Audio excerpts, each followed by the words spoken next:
If you're tired of feeling like HR only gets brought in after something goes wrong, today's video is going to show you how to set standards that leaders actually follow. I'm Brittany Graddick, Chief Administrative Officer by day and HR leadership coach.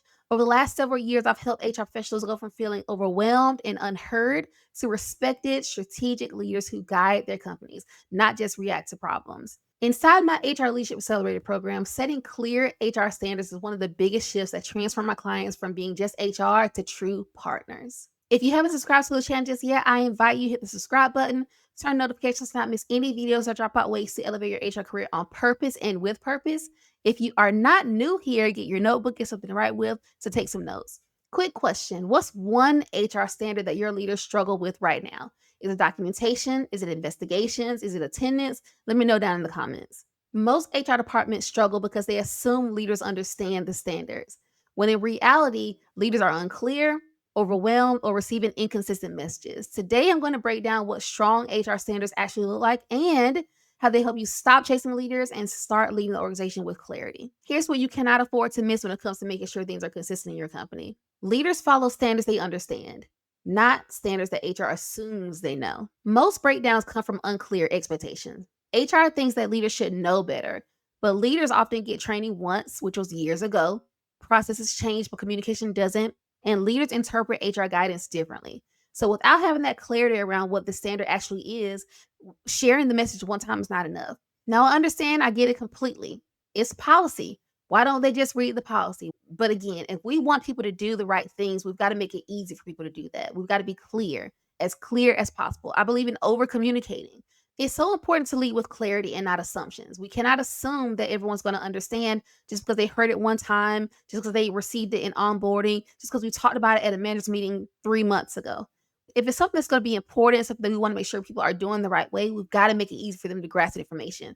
Whether that's making things easily accessible on your company intranet, making sure that they got some type of self-serve where leaders can go in and look for certain things. Maybe it's a document. Maybe they're calling in for a question. Instead of just giving them the answer, you're showing them where to find the answer.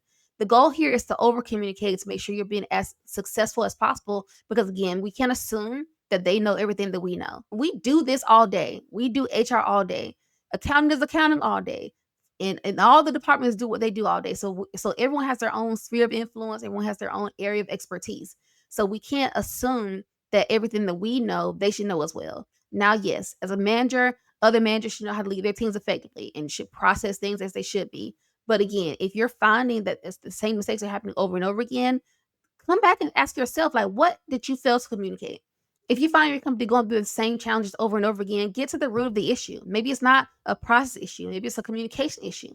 Maybe it's a leadership issue. But again, here the goal is to be clear as possible. Next thing you need to know for consistency in your company. Standards must be rooted in organizational risk, not personal preference. Leaders don't follow HR standards because HR wants consistency. They don't care about that. They follow standards when they understand the risk of inconsistency.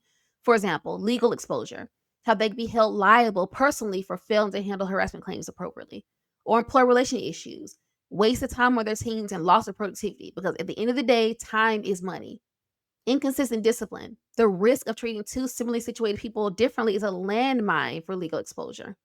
So think about all the ways that you can communicate to people the impact of the work they should be doing, the standards they should be following. It's not just about making you happy. It's not just about being consistent even. You've got to make sure that it's a bigger message you can also share with them so they can understand the risk of what failing to do the right thing really causes. The goal here is truly to elevate your impact. Go from being a rule enforcer to almost like an HR consultant. You're telling them the best practices, you're telling them what could go wrong, you're letting them know why it's important for them to follow the standards that are set in the right way.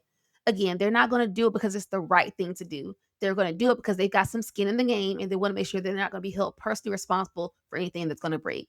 If this is resonating with you, hit that like button and let me know. And also tell me, which area of risk do you think your leaders underestimate the most? Drop that down below. It might help somebody else who's dealing with the same thing. All right, now we're talking about consistency. Here's the next thing you want to know. Standards must be simple, repeatable, and backed by a clear process. Complexity almost guarantees non-compliance. Leaders follow what's simple, what's easy to remember, what's easy to execute, and what's clearly connected to outcomes. The more complicated we make a process, the more complicated we make a policy, a practice, the more difficult it's going to be consistent, the more difficult it's going to be for them to remember it, the more difficult it's going to be for them to even buy in to do it in the first place.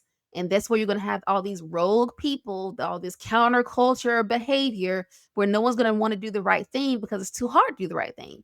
Well, so just like going back to the first point about being clear, what can you do to make it easy for them to comply? How can you streamline some processes? I know that I sound like a broken record. Almost every video I'm talking about the HR proficiency pyramid, walking up the pyramid with the task, the process, the data, and the business alignment. But it's no surprise here that a process must be established for people to be able to know what to follow.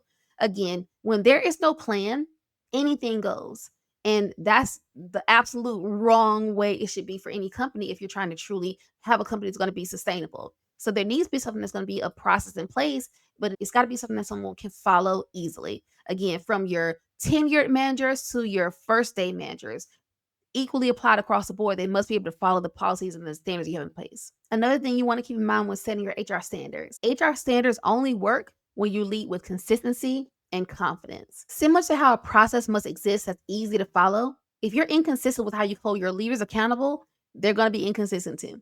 Confidence and consistency are leadership traits, not personality traits. So the way you're showing up, the way you're applying the policies, the way you're holding people accountable, the way you make sure managers are holding their people accountable, it's got to be consistent. As an HR manager, our credibility is like the only thing that we have. And I feel that HR often gets a bad rap because when they go from one company to another company, they may have had a poor experience with HR. And so they put all of us in the same bucket. You might have the best ideas, the best intention, but if they've been scorned by a prior HR professional, it's going to be a tough hole to climb out of, but not impossible because I've done it. I've seen other people do it as well.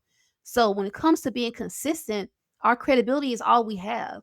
If we're being inconsistent with the application of our policies, if we're being inconsistent with who we're holding accountable, that undermines our credibility every time. So when we're trying to hold the next person accountable, either they're not going to want to do it, they're going to push back, they're going to question the process, and that's not what you want to have. So you want to make sure that you're being so consistent, painfully consistent, to make sure that nothing can slip through the cracks. Again, I understand when we're dealing with people and things that are important to people, but your credibility is something you never want to compromise. This is the ultimate goal when it comes to your HR standards. This is what we're all shooting for. HR standards become powerful when they become part of the leadership culture. All this work we're doing to be consistent, to create an environment where people thrive in their roles, remember, compliance is not the goal.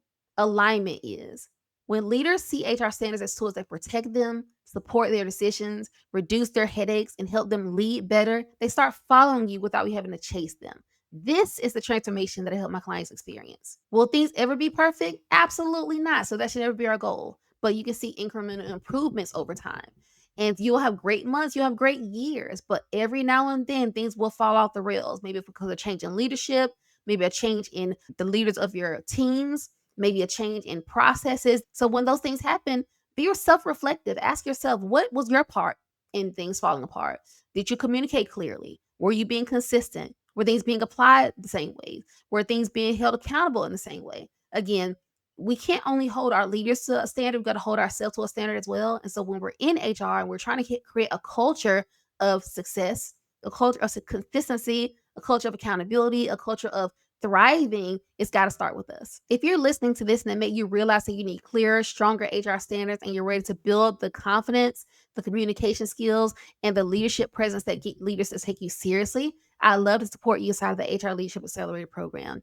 This is where we turn you from the person who's enforcing the rules to the strategic partner whose leaders actually listen to. The link is down below if you're ready to step into that version of yourself. Click the link in the description box or comment down below with HR Career Success, and I'll send you a link to book a one-on-one call with me. You can apply to talk with me one-on-one to talk about where you are in your career, your goals, and also ways to work together to close those gaps. Standards give you structure, but strategy gives you direction.